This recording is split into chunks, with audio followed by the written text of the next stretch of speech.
किसान भाइयों, खेत में दूर दूर तक फैली हरी भरी पत्तियां और उनके बीच बैठा एक ऐसा सब्जी का राजा जिसकी मांग साल भर रहती है, पत्ता गोभी। लेकिन पत्ता गोभी उगाना जितना आसान दिखता है उतना है नहीं। गलत समय, गलत खाद, गलत किस्में और पूरी फसल चंद दिनों में बेकार हो जाती है। आपने अक्सर देखा होगा, कहीं पौधे छोटे रह जाते हैं, कहीं कोमल पत्तियां काली पड़ जाती हैं, फंगस का प्रकोप बढ़ जाता है और कहीं गोभ का मुकुट बंद ही नहीं हो पाता है और कहीं कीट ऐसे लगते हैं कि पूरा खेत छलनी हो जाता है। लेकिन सवाल ये है कि क्या पत्ता गोभी की खेती सच में इतनी मुश्किल है या फिर खेती कठिन नहीं है, तरीका गलत है। आज के इस वीडियो के माध्यम से हम पत्ता गोभी की A to Z जानकारी देने वाले हैं, जैसे कौन सी उन्नत हाइब्रिड यील्ड जिसमें ज़्यादा पैदावार देखने के लिए मिले, चमक अच्छी रहे, कौन सी किस्म आपको लगानी चाहिए, बुआई का सही समय क्या है, नर्सरी तैयार करने का वैज्ञानिक तरीका क्या है, नर्सरी की केयर कैसे करें, नर्सरी में अलग अलग बीमारी आती हैं उनकी कैसे हम देखभाल कर सकते हैं, कंट्रोल कर सकते हैं, शुरुआती खाद कौन सी देनी चाहिए, टॉप ड्रेसिंग कैसे करना चाहिए, कौन से माइक्रो न्यूट्रिएंट्स सटीक और संतुलित पोषक तत्व की यदि आप पूर्ति करते हैं तो पैदावार बढ़ने वाली है। गोभी का सिर हेड बड़ा और कसा हुआ कैसे बनता है और सबसे ज़रूरी वो कौन कौन से कीट बीमारी हैं जो खेत को मिनटों में नुकसान पहुंचा देती हैं। कई किसान अपने खेत में मेहनत तो बहुत करते हैं पर एक छोटी सी गलती या मुकुट बंद नहीं होने देती हैं या फिर उत्पादन को आधा कर देती, पैदावार घटा देती हैं। लेकिन इस बार ऐसा नहीं होगा, क्योंकि यह वीडियो आपको हर वह बात बताएगा जो पत्ता गोभी की खेती में सबसे ज़्यादा ज़रूरी होती है। बीज से लेकर के फसल तैयार तक, कटाई तक, प्लांटेशन जैसी संपूर्ण जानकारी, बेस्ट दवाइयों के कॉम्बिनेशन जिनके रिजल्ट भरपूर हों, खेती कब और कैसे करना चाहिए ताकि खेत में गोभी नहीं बल्कि तौल की मशीन झुक जाए। तो तैयार हो जाइए पत्ता गोभी की पूरी खेती समझने के लिए। एक एक स्टेप को क्लियर करने वाले हैं और अपनी फसल को रिकॉर्ड प्रोडक्शन आप कैसे ले सकते हैं। इस वीडियो को अंत तक पूरा वॉच करिए क्योंकि आज खेती नहीं, आपका नज़रिया बदलने वाला है। सबसे पहले बात करते हैं समय, यानी अनुकूल समय क्या है। तो सर्दियों के लिए पत्ता गोभी लगाने का सही समय है अक्टूबर से लेकर के दिसंबर के मध्य आप पत्ता गोभी को लगा सकते हैं और आज के समय 12 महीने आप पत्ता गोभी को लगा सकते हैं। सर्दियों के लिए अक्टूबर से दिसंबर महीना काफ़ी बेस्ट माना जाता है। गर्मियों के दिनों पर भी किसान पत्ता गोभी को लगा करके अच्छी कमाई करते हैं। तो यह जानकारी आपको हर एक सीजन काम में आने वाली है। बाकी सर्दियों पर कौन सी वैरायटी चलती हैं उसकी बात भी हम करने वाले हैं। तो सर्दियों के लिए अक्टूबर से दिसंबर में आप लगा सकते हैं। गर्मियों के लिए आप फरवरी मार्च महीने पर आप पत्ता गोभी को लगा सकते हैं और अच्छी पैदावार के साथ साथ गर्मियों के दिनों पर बाज़ार भाव काफ़ी अच्छे रहते हैं, लेकिन सर्दियों के दिनों पर जो रेट हैं उसमें रिस्क रहती है। बाकी अभी आपके क्षेत्र पर पत्ता गोभी की क्या रेट चल रही है, पत्ता गोभी कमेंट में ज़रूर बताएं। तो सबसे पहले आपको बेसल डोज में, जैसे खेत आप तैयारी कर रहे हैं तो दोमट भूमि पत्ता गोभी खेती के लिए सबसे उपयुक्त है।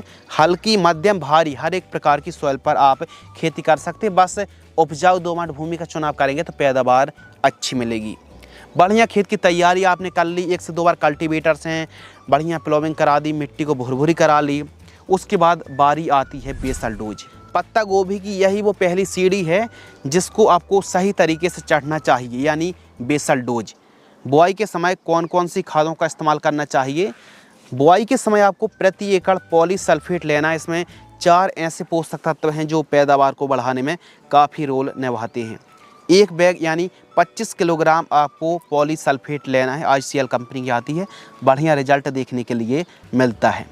दूसरी खाद है सिंगल सुपर फॉस्फेट, इसको लेना है 1 bag. Muriate of potash MOP आपको लेना है 30 किलोग्राम। इसी के साथ आप बेसल डोज में यूरिया खाद भी ज़रूर लें 25 किलोग्राम और दानेदार कीटनाशक है बिकोटा 3 किलोग्राम। इन सभी को मिक्स करके 1 एकड़ में बुआई के समय इस्तेमाल करना चाहिए। बेसल डोज के समय बेहतरीन रिजल्ट मिलेगा। तो इन सभी खादों को आप 1 एकड़ में जब खेत की तैयारी कर रहे हो तो उस समय बेसल डोज इस्तेमाल करें। अगला पॉइंट है उन्नत किस्में। सर्दियों के दिनों पर कौन सी वैरायटी लगाएं। सबसे नंबर 1 पर जो वैरायटी है इंडो अमेरिकन की इंडम 296 के नाम से जो वैरायटी आ रही है, ये पैदावार अच्छी दे रही है। पैदावार की बात करें कि क्वालिटी, चमक, जो हेड है पत्ता गोभी का वो बहुत शानदार देखने के लिए मिलता है। उड़ के बिकने वाली वैरायटी है, यानी बढ़िया मार्केटिंग करने में आसानी होगी और क्वालिटी बिकती है, क्वालिटी अच्छी देती है। दूसरी वैरायटी है नामधारी सीड्स की 22 नंबर, इसको भी आप लगा सकते हैं। BC जो सिजेंटा कंपनी की BC 76 पत्ता गोभी आती है, इसको भी लगाया जा सकता है। और सेमिनिस कंपनी की बंडर बॉल को भी लगाया जा सकता है। तो इन किस्मों को आप सर्दियों में लगाएं। अब गर्मियों में आप जैसे पत्ता गोभी खेती कर रहे हैं तो गर्मी वाली पत्ता गोभी की वैरायटी अलग होती हैं। बाकी अपने एरिया के हिसाब से उन्नत और बेस्ट हाइब्रिड वैरायटी का चुनाव करना चाहिए। बेड तैयार मेड़ विधि से आप पत्ता गोभी को लगाएंगे तो अलग साइज़ देखने के लिए मिलेगा। सपाट खेत पर पत्ता गोभी को बिल्कुल ना लगाएं। क्यारी मेड़ बना कर के पत्ता गोभी को आप लगाएंगे, जैसे आलू प्याज की खेती किसान बेड विधि से करते हैं, उस प्रकार भी आप कर सकते हैं। तो चौड़ाई कितनी रखनी है बेड की? 3.5 फीट चौड़ाई। दूरी आपको रखनी है बेड से बेड की 2.5 फीट और बेड की ऊंचाई 1 फीट रखनी चाहिए। और पौधे से पौधे की दूरी 1 से 1.5 फीट के आसपास रखना चाहिए। और बेड में लगा रहे हैं तो एक बेड पर 2 लाइनों पर आप पत्ता गोभी को लगा सकते हैं। बढ़िया डिस्टेंस माना जाता है। और साफ़ सफाई बढ़िया रखिए। पत्ता गोभी की अच्छी पैदावार निकालने के लिए ऐसा नहीं कि खरपतवार का जमा फसल से ज़्यादा दिख रहा है। साफ़ सफाई अच्छी रखिए, निराई गुड़ाई कराइए, मिट्टी को चढ़ाइए और टॉप ड्रेसिंग कराइए। बढ़िया साफ़ सफाई रखेंगे तो पैदावार अच्छी और सुपर क्वालिटी की मिलने वाली। तो साफ़ सफाई और सिंचाई पर यदि हम बात करें तो जो पत्ता गोभी की सिंचाई है, सर्दियों के दिनों पर कम पानी देना पड़ता है, हल्की हल्की सिंचाई करनी पड़ती है। 8 से 10 दिनों की अंतराल पर हल्का पानी दीजिए। और सबसे बढ़िया तरीका है कि खुला हुआ पानी फ्लैट एरीगेशन सिंचाई करेंगे तो रिजल्ट अच्छे मिलेंगे। स्प्रिंकलर से सिंचाई ना करें। नर्सरी तैयार, तो नर्सरी आप नॉर्मल तरीके से घर में भी नर्सरी तैयार कर सकते हैं, किसान कर भी लेते हैं, लेकिन समस्या आती है, उसके बारे में बात करते हैं। नर्सरी जैसी आपने डाली, आपको पता है कि 25-30 दिन में नर्सरी तैयार हो जाती है। नर्सरी तैयार करते समय जो सबसे बड़ी समस्या आती है कि इल्ली, फंगस और पीलापन की शिकायत देखने के लिए मिलती है। तो एमामेक्टिन बेंजोएट आपको लेना है 8 ग्राम, रोगोवर्म डाइमेथोएट है 25 ml और M45 फंगीसाइड आपको लेना है 40 ग्राम। 15 लीटर पानी में घोल करके स्प्रे कर दीजिए। आपकी नर्सरी में ना तो इल्ली की समस्या रहेगी, ना कोई मच्छर की, पीलापन भी नहीं रहेगा, एकदम बढ़िया कंट्रोल मिलेगा। और एक स्प्रे आपको बूस्टर का करना पड़ेगा, प्लांट ग्रोथ प्रमोटर का। ह्यूमिसोल 40 ml या ह्यूमक और 1919 का स्प्रे कर सकते हैं। ह्यूमक 50 ग्राम और 1919 100 ग्राम इनका स्प्रे कर दीजिए। बेहतरीन ग्रोथ बढ़वार देखने के लिए मिलने वाली है। आपने बढ़िया तरीके से नर्सरी तैयार कर ली, प्लांटेशन कर दीजिए और हल्की सिंचाई कर दीजिए। अब बात करते हैं स्प्रे शेड्यूल। देखो, पत्ता गोभी की फसल पर बीमारी आती हैं, फंगस आता है, अलग अलग फंगस आता है, अलग अलग, जैसे इल्लियों पर सेमी लूपर्स है, कैटरपिलर है। तो इल्लियों का प्रकोप खूब ज़्यादा होता है। आप अलग अलग प्रकार की इल्लियाँ देख रहे हैं। तो इल्ली से बचाने के लिए कंट्रोल अच्छा मिले तो इसके लिए सबसे पहले तो बढ़वार अच्छी हो, ग्रोथ अच्छी हो, रोग बीमारियों का प्रकोप ना रहे, तो स्प्रे शेड्यूल में 4 स्प्रे शेड्यूल साझा करते हैं। पहला स्प्रे 15 से 18 दिन में हम ले रहे हैं। जब प्लांटेशन से 15 से 18 दिवस के आसपास की फसल हो जाए तो एमामेक्टिन बेंजोएट जो इल्लियों पर अच्छा काम करेगी, हल्की फुल्की इल्लियों के लिए 10 ग्राम लेना है। इंडेक्स फंगीसाइड 10 ग्राम, जिससे माइक्लोब्यूटानल 10% है, यह फंगीसाइड है, फंगस को नियंत्रित करती है। और रोगोर आपको लेना है 25 ml, 15 लीटर की दर से स्प्रे कर दीजिए। दूसरा स्प्रे 25 से 30 दिन की 19-19-19 से बायोबीटा और अलीका। इसका क्या फ़ायदा होगा? फसल हरी भरी रहेगी, ग्रोथ अच्छी रहेगी और कीट बीमारी मुक्त रहेगी। तीसरा स्प्रे 40 से 45 दिन की जब फसल हो तो इस समय आपको कौन कौन सी दवाई लेना है? इस समय इल्लियों का प्रकोप बढ़ जाता है और अच्छी दवाई स्प्रे करनी पड़ेगी।